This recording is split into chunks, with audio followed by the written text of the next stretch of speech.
Hello বন্ধুরা, তোমরা সবাই কেমন আছো? আশা করছি তোমরা সবাই খুব ভালো আছো, আর আমিও খুব ভালো আছি। তো আগের দিনে তোমাদেরকে দেখিয়েছিলাম কোণার্ক সূর্য মন্দিরের ভিডিওটা, আর আজকে শেয়ার করব এরপরে যেখানে গেছিলাম, যে সাইট সিনটায় ধবলগিরি, সেই ভিডিওটা। তার আগে রাস্তায় যেতে যেতে এই জায়গাটা দেখলাম। এই জায়গাটার নাম আমি ঠিক জানি না, খুব ভালো লাগছিল। তো এখানে আমরা কিছুক্ষণ দাঁড়িয়েছিলাম, কিছু ভিডিও করলাম, ফটো তুললাম। আর জায়গাটা দেখো কত সুন্দর, আমার তো খুব ভালো লেগেছে এই জায়গাটা।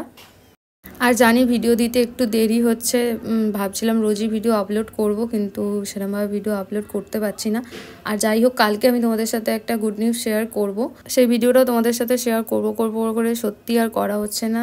আর যাই হোক, তারপর আমরা বেরিয়ে পড়েছিলাম মন্দিরের উদ্দেশ্যে। আর এখানকার রাস্তাঘাট কিন্তু খুবই সুন্দর, মানে প্রত্যেকটা জায়গা দেখতেই পাচ্ছ, এর আগের ভিডিওতেও দেখেছো। তো ওখানে পৌঁছে যাওয়ার পর এতটাই গরম ছিল, প্রথমেই খেয়ে নিয়েছিলাম ডাব। আর এইটা খাওয়ার পর সত্যিই খুব ভালো লাগছিল, কারণ ওখানে কোণার্ক মন্দির থেকে আস্তে আস্তে এখানে প্রায় টাইম লেগে গেছে। তখন 1টার মতো বাজে, মানে একদম চড়া রোদ তখন। আর দেখো, ডাবটার ভেতরে শাঁসও ছিল, এই শাঁসটা খেতে কিন্তু খুব ভালো লাগে। আর এখানে অনেক ধরনের চিপস, আচার, অনেক কিছু বিক্রি হচ্ছিল। আর এখানে শুধু ভিউটা দেখো, কত সুন্দর ভিউ। আর এই জায়গাটার একটা ইতিহাস আছে, সেটা আমি পরে বলছি। আর এখানে দেখো, এখানে মার্ক করা আছে, এই সিঁড়ি থেকে উঠলেই ধবলগিরি আমরা দেখতে পাবো। ধবলগিরির ঠিক আগেই রয়েছে এই শিব মন্দির। দুপুর 1টার সময় গিয়েছি, এই সিঁড়িগুলো মানে একদম কতটা যে গরম ছিল বলে বোঝাতে পারবো না, প্রচুর গরম ছিল জায়গাটা।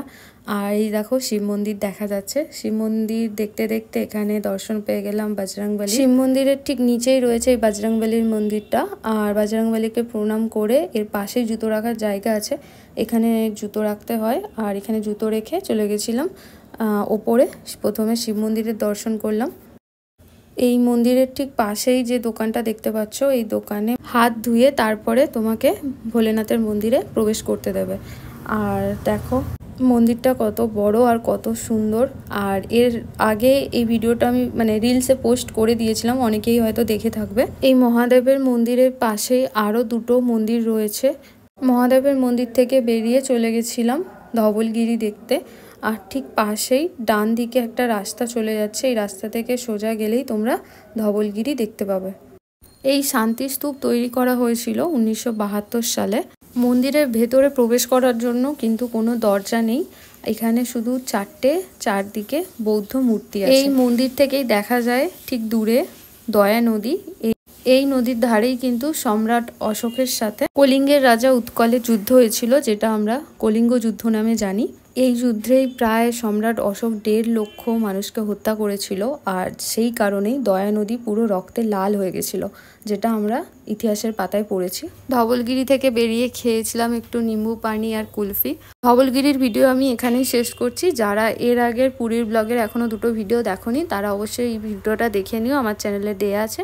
আর এই ভিডিওটা যদি ভালো লাগে থাকে, লাইক, কমেন্ট আর শেয়ার করে দিও। সবাই ভালো থেকো, সুস্থ থেকো, আর আরও খেতে থাকো। দেখা হচ্ছে তোমাদের সাথে নেক্সট ভিডিওতে। চলো, টাটা, সবাই খুব